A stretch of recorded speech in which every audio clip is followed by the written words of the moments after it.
அம்பலம். வெற்றிவேல் முருகனுக்கு அரோகரா. முருகா சரணம். சிவாய நம. திருச்சிற்றம்பலம்.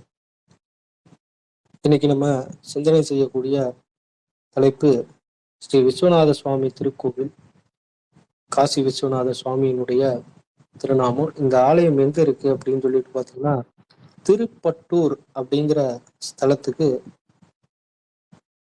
அந்த ஸ்தலத்துலதான் அமைஞ்சிருக்கு இந்த ஆலயம். திருப்பட்டூர் ஸ்தலத்தினுடைய பேர். இந்த திருப்பட்டூர் அப்படிங்கும் போது எல்லாருக்கும் தெரியும், பிரம்மபுரீஸ்வரர் கோயில்.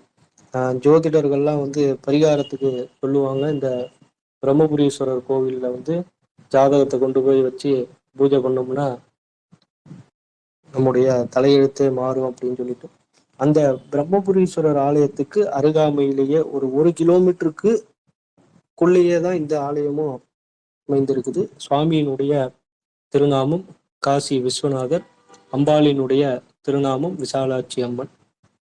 சரி, இந்த திருப்பட்டூர் அப்படிங்கிற ஸ்தலம் எங்க இருக்கு அப்படின்னு சொல்லிட்டு பாத்தீங்கன்னா, சிறுகானூர் அப்படிங்கிற ஒரு ஊர். அது எதுகிட்ட இருக்குன்னா, திருச்சியிலிருந்து சென்னை போற வழியில சிறுகானூர் அப்படின்னு சொல்லிட்டு ஒரு ஊர். அந்த ஊர்ல இருந்து 4 கிலோமீட்டர் தொலைவுல மேற்கு பகுதியில, சிறுகானூர்ல இருந்து மேற்கு பகுதியில 4 கிலோமீட்டர் தொலைவுல இந்த திருப்பட்டூர் அப்படிங்கிற ஸ்தலம் அமைஞ்சிருக்கு. இங்க இந்த ஸ்தலத்துல தனியாக விஸ்வநாதர் ஆலயம் பார்த்தோம், அதே மாதிரி பிரம்மபுரீஸ்வரர் ஆலயம் பார்த்தோம். பிரம்மபுரீஸ்வரர் ஆலயம் பாடல் பெற்ற ஸ்தலம். அநேகமா இதுவும் பாடல் பெற்ற ஸ்தலமா தான் இருக்கணும். ஆனா நமக்கு கையில பதிகம் கிடைக்கல.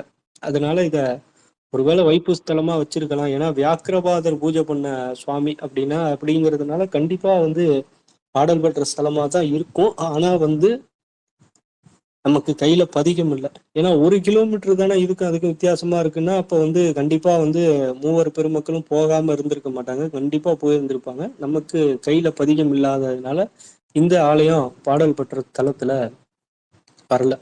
சரி, இந்த ஆலயத்தினுடைய புராண வரலாற நம்ம பார்க்கலாம்.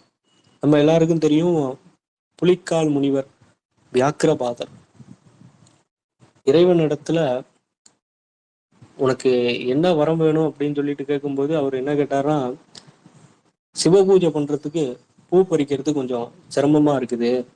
ஏன்னா மரத்துல போய் ஏறி பறிக்கணும் ஒண்ணு. ரெண்டாவது, விடிய காத்தால 3 மணி 3:30 மணிக்கெல்லாம் பூவை பறிச்சிடணும். அது காரணம் என்னன்னு கேட்டீங்கன்னா, சூரிய உதயத்துக்குள்ளார பூஜையவே முடிச்சிடணுங்கிறது அவருக்கு ஒரு எண்ணம். இன்னொன்னு என்ன அப்படின்னு சொல்லிட்டு கேட்டீங்கன்னா, காலையில சூரிய உதயம் ஆகுது அப்படின்னாக்கா இந்த தேனீக்கள்லாம் பாத்தீங்க அப்படின்னாக்கா வர ஆரம்பிச்சிடும். அப்புறம் சின்ன சின்ன பூச்சிகள்லாம் இந்த பூல இருக்கக்கூடிய மகரந்தத்தை எடுக்கிறதுக்கு ட்ரை பண்ணும். அதனால அதுக்கு உள்ளாரியே நம்ம பூ எல்லாத்தையும் பறிச்சிடணும் அப்படிங்கிறது வியாக்கிரபாதருடைய எண்ணம்.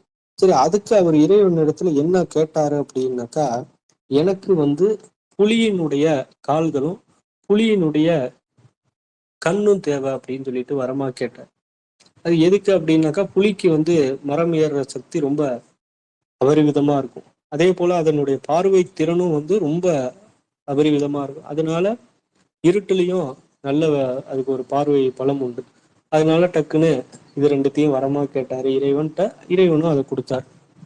அப்படிதான் அவரு தில்லையில பூஜை பண்ணி அதுக்கப்புறம் ஆனந்த தாண்டவ காட்சி பார்த்தது, திருவாரூர்ல வழிபாடு பண்ணி அஜபா தாண்டவ காட்சி பார்த்ததெல்லாம் இந்த மாதிரி சிவ பூஜை பண்ணி தான். அவர் கூட அப்ப பதஞ்சலி முனிவரும் சேர்ந்திருந்தாரு. இங்க பாத்தீங்க அப்படின்னாக்கா, இந்த வியாக்கிரபாதர் தனியாக விஸ்வநாதருக்கு பூஜை பண்ணிட்டு வந்துட்டு இருந்தார். அப்ப இது புராண வரலாறு படி பாத்தீங்க அப்படின்னாக்கா, ஒரு முறை இந்த ஆலயத்துக்கிட்ட பாத்தீங்க அப்படின்னாக்கா கொஞ்சம் பஞ்சம் வந்தது. நீர் தட்டுப்பாடு ரொம்ப சிரமமாக இருந்தது. அப்ப என்னன்னா, இங்க பூஜைக்கு தண்ணி இல்லாம வியாக்கிரபாதர் சிரமப்பட்டுக்கிட்டு இருக்கும்போது, மேல வான் மார்க்கத்துல தேவேந்திரன் திருஆனைக்காவல்ல எழுந்தருள் இருக்கக்கூடிய ஜம்புகேஸ்வர சுவாமிக்கு தீர்த்தம் கொண்டு போய், அதுவும் அவருடைய ஐராவத யானையில தீர்த்தம் கொண்டு போய் பூஜை பண்ணிட்டு இருந்தாப்புல. இத பார்த்த வியாக்கிரபாதர் நேரா ஐராவதத்துக்கிட்ட போய் கேட்குறாரு, இதை மாதிரி பூஜைக்கு தீர்த்தம் வேணும், கொஞ்சம் உதவி பண்ணு அப்படின்னு சொல்லும்போது, ஐராவதம் தீர்த்தம் கொடுக்க மாட்டேன், ஏன்னா தேவேந்திரனை கேட்காம கொடுக்க முடியாது அப்படின்னு சொல்லிடுது. உடனே முனிவருக்கு ரொம்ப சரியான கோவம் வந்துருச்சு. அது எப்படி நம்ம கேட்டு கொடுக்கலாம், அப்படி கொடுக்க முடியாதுன்னு சொல்லலாம் அப்படின்னு சொல்லிட்டு உடனே அந்த கோவத்துல தரைய பாத்தீங்க அப்படின்னாக்கா போட்டு தோண்டவும் அதுல இருந்து கங்கை நீரானது பெருக்கெடுத்து வந்தது. அதை ஈசனுக்கு சிறப்பாக சிவபூஜையை செய்து முடிச்சார் நம்ம வியாக்கிரபாத மகரிஷி. அப்ப ஈசன் கேட்கிறார், நீ எப்பயும் சீக்கிரமா வருவியே, இன்னைக்கு ஏன் லேட்டா வந்த அப்படின்னு சொல்லிட்டு ஐராவதத்துக்கு கேட்கும்போது அது என்ன சொல்லுதுன்னா, இது மாதிரி வியாக்கிரபாதரோட நடந்த இந்த ஒரு விவாதத்தை சொல்லும்போது சுவாமி இல்ல இல்ல, நீ போய் முனிவருக்கு தீர்த்தத்துக்கு அபிஷேகத்துக்கு தீர்த்தத்தை கொடுத்துட்டு அதுக்கப்புறம் வா அப்படின்னு சொல்ல, உடனே ஐராவதம் திரும்பி இந்த ஸ்தலத்துக்கு முனிவர்கிட்ட திரும்பி தீர்த்தம் எடுத்துங்க, நான் பூஜை பண்ணுங்க அப்படின்னு சொல்லும்போது, வேண்டாம், நான் ஆல்ரெடி சிவ பூஜை பண்ணிட்டேன், நீ போயிட்டு வா அப்படின்னு சொல்லிட்டு சொல்றாரு. உடனே அந்த இடத்துலயே கங்கை நித்தியபடி வரணும் அப்படின்னு சொல்லிட்டு பிரார்த்தனை பண்ண, இறைவனும் சிவ பூஜைக்கு நித்தியபடி அவருடைய சிரசுல இருக்க கங்கையவே இந்த தீர்த்தத்துல போட விட்டதாக ஐதீகம். இது நடந்த இடம்தான் பாத்தீங்கன்னா இன்னைக்கு இருக்கக்கூடிய திருப்பட்டூர். அந்த தலத்தினுடைய புராண பெயர் அப்படின்னு சொல்லும் பொழுது திருப்பிடவூர் அப்படின்னு சொல்லுவாங்க. இதுதான் புராண பெயர். இப்ப சிதம்பரத்துக்கு தில்லை அப்படின்னு சொல்லிட்டு பெயர் உண்டு. அதே போல சீர்காழிக்கு தோணிபுரம், திருவாரூருக்கு கமலாபுரம், இப்படி எல்லாம் பெயர் உண்டுல்ல. அது போல இந்த ஸ்தலத்தினுடைய பெயர் திருப்புடவூர் திருப்பிடவூர் அப்படிங்கிறது தான் இந்த ஸ்தலத்தினுடைய பெயர். இங்க அது காலப்போக்குல திருப்பிடவூர் அப்படிங்கிறது திருப்பட்டூர் அப்படின்னு சொல்லிட்டு மாறிடுச்சு. இங்க ரொம்ப சிறப்பு என்னன்னா, இறைவன் விஸ்வநாதராகவும் தாயார் விசாலாட்சியாகவும் காட்சி கொடுக்கறது ஒரு சிறப்பு. அதற்கு அடுத்தது பாத்தீங்கன்னா வியாக்கிரபாத முனிவரினுடைய ஜீவ சமாதி. இது எந்த இடத்துலையுமே நம்ம பார்க்க முடியாத ஒரு இது. வியாக்கிரபாத முனிவரினுடைய ஜீவ சமாதியானது இந்த ஆலயத்துலதான் இருக்குது. ரொம்ப சக்தி வாய்ந்தது. அதாவது எப்படின்னா, நம்ம ராஜகோபுரத்தை தாண்டி போனோம் அப்படின்னாக்கா பலிபீடம் நந்தி அப்படின்னு இருக்கும். அதுக்கு அடுத்தபடியாக பாத்தீங்க அப்படின்னாக்கா வியாக்கிரபாத முனிவரினுடைய ஜீவ சமாதி. அதுக்கப்புறம் நம்ம உள்ள போனாதான் அம்பாள் சன்னதி வருது, அதுக்கப்புறம் சுவாமி சன்னதி வருது.